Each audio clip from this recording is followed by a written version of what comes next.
Elle a 8 ans ce jour-là. Elle porte une robe qu'elle aime, elle se sent belle, elle danse dans le salon spontanée, joyeuse, son corps vibre, son cœur est ouvert, elle rayonne et quelque part en elle, la SPPA, la séductrice, joyeuse, prend vie. Soudain, un adulte, son père, figure d'autorité, la regarde, hausse un sourcil dédaigneux et lâche froidement: «Tu crois que t'es qui à danser comme ça? Tu veux qu'on te regarde? Redescends un peu, t'es pas une star». Et là, tout se fige. À cet instant, son système nerveux perçoit un danger. L'enfant comprend: «Ce que je suis est inacceptable». Il déclenche une réaction de sidération. Le souffle se coupe, les muscles se figent, le cœur s'accélère, la chaleur monte au visage, c'est la honte. La gorge se noue, mais personne ne vient la rassurer. Elle reste seule, elle ravale ses émotions, alors cette réaction reste figée dans son corps. Le trauma corporel est encodé, il n'est pas mental, il est biologique, involontaire et silencieux. Le subconscient, pour sa part, enregistre un programme de survie. Être invisible est égal à être humilié. Il fige une SPPA, une petite séductrice honteuse, enfermée dans cette scène. Elle a toujours envie de danser, de rayonner, d'exister, mais désormais, elle a peur. Elle vit cachée, terrorisée à l'idée qu'on la remarque. Elle va donc vivre dans l'ombre et rejouer cette peur à chaque situation semblable. L'enfant refoule la scène, elle ne se souviendra plus clairement de ce moment-là. Mais dans son inconscient, l'humiliation devient un noyau émotionnel, symbolique.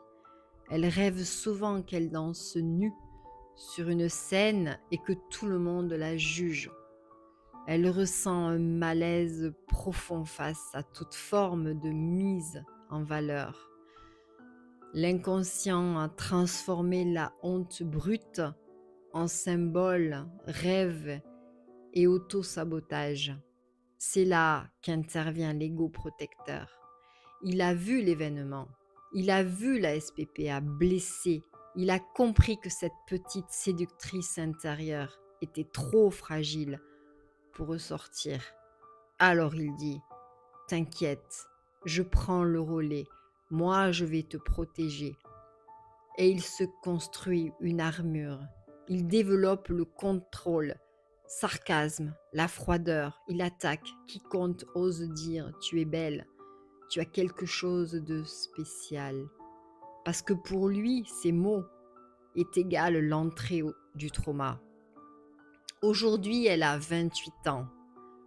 Elle est au travail, elle présente un projet et là un collègue lui dit: «Franchement, ce que tu fais est brillant et tu es rayonnante aujourd'hui».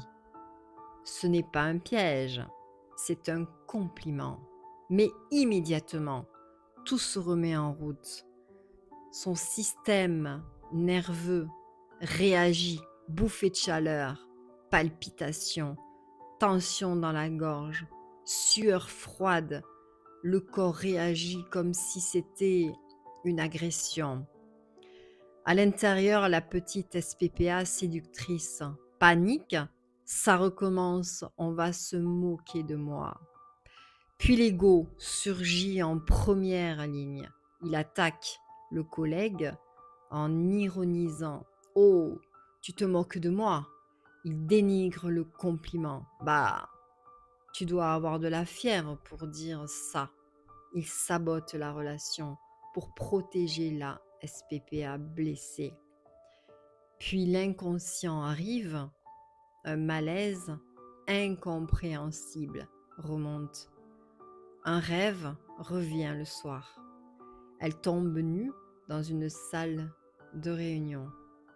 En vrai, Le traumatisme ne vit pas dans un seul endroit, il est un système complet.